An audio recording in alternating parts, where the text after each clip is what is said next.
Welcome to the Akashic Library. All right, let's dive into one of the most painful, most confusing phrases you can ever hear. It's a statement that just feels like a total contradiction on the surface, but as we're about to see, it might actually hold a surprising and even compassionate truth. And there it is. I love you, but we can't be together. I mean, wow. We've either said it, we've heard it, or we've dreaded hearing it. It's one of those phrases that just stops your world in its tracks and leaves you wondering, what did any of that even mean? And that really gets us to the heart of the matter, doesn't it? Is this sentence a genuine, painful act of compassion and truth, or is it just a cowardly lie, a way to soften the blow while you're basically running for the door? Now, I think for most of us, our gut reaction, our immediate assumption, is always that it's a lie. We've been taught that if you truly love someone, you fight for them. You find a way. Anything less than that, well, it can't possibly be real love. It's got to be a lie. So why are we so quick to jump to that conclusion? Why are we so cynical? Well, that certainty comes from a really powerful, deeply ingrained idea about what love is supposed to be. Let's dig into the myth that shapes how we see all of this. At the very heart of our skepticism is this idea called romanticism. It's basically a philosophy that preaches this absolutist view of love. It says that real, true emotion has nothing to do with the messy, practical details of life, and that it will and it must conquer any and every obstacle in its path. The novelist D.H. Lawrence just summed this up so perfectly with this line. It's so vivid, right? The core belief here is that love makes all hardship, even something as extreme as sleeping on a park bench for the rest of your life, not just something you can put up with, but something that becomes completely irrelevant. And this is where it gets really real. This slide lays out all the actual problems that the romantic view just demands we ignore. Things like money problems, huge cultural differences, mental health struggles, kids from a previous relationship. Romanticism basically says, nope, if the love is real, you will always find a way through. But what if there's another way to look at all this?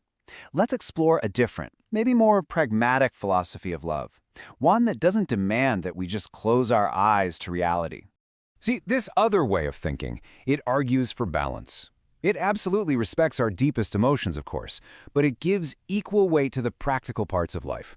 It acknowledges that those tender, sincere feelings, well, they can't just magically erase real-world problems. And this chart just lays out the two opposing mindsets so clearly. On one side, you've got the romantic view, where the only goal is to be together no matter the cost. And on the other, you have this more restrained view, where the ultimate goal isn't just being together, but the genuine well-being and the fulfillment of the other person. So this brings us to a really crucial turning point. Because if we accept that maybe love isn't just about conquering obstacles, then we have to ask a bigger question. What if we've been thinking about the very definition of love all wrong this whole time? Let's just try on a new definition for a second. What if love, at its absolute core, is about the profound care and nurture of another person? Not about what we get from them, but about what we truly want for them. Okay, so if we accept that definition, then we have to face some really hard questions. Is it actually a loving act to pull someone into a relationship that you know is going to cause them a whole series of avoidable miseries? And it gets even more personal. We have to ask ourselves, am I really so special? Is my presence in their life so uniquely perfect that it justifies the suffering it will inevitably bring them? That is a tough, tough question. And all of this leads to the final, most piercing question of all. Is our desire to be with this person truly about their fulfillment, or is it, when we're being brutally honest, actually more about our satisfaction, our need not to be alone, our need to have them? When we start to adopt this new definition of love, the act of leaving gets completely reframed. It stops being just an act of abandonment, and it can actually become something else entirely. Now, let's be really clear here. Of course there are liars out there who dress up their own self-interest and call it generosity. But this slide shows us the alternative, the true lover who, motivated by genuine care, quietly decides to endure the immense pain of leaving for the other person's sake. And please, don't get me wrong. None of this is to say that fighting for a relationship isn't a noble thing to do. It absolutely is. It is hugely honorable and really deeply moving to do everything in your power to make it work with someone you love.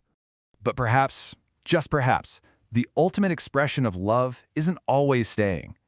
Sometimes it might be the greater act of love to adore a person completely, and then, with a breaking heart, to make the incredible sacrifice of leaving them well alone, so that they might actually have a chance at a life free from the struggles your presence would bring. A painful, but maybe a profoundly loving contradiction. We just named what makes modern dating feel so harsh: speed, options, and pressure. Next, we'll talk about dating's biggest mistake, the one that quietly ruins good connections early.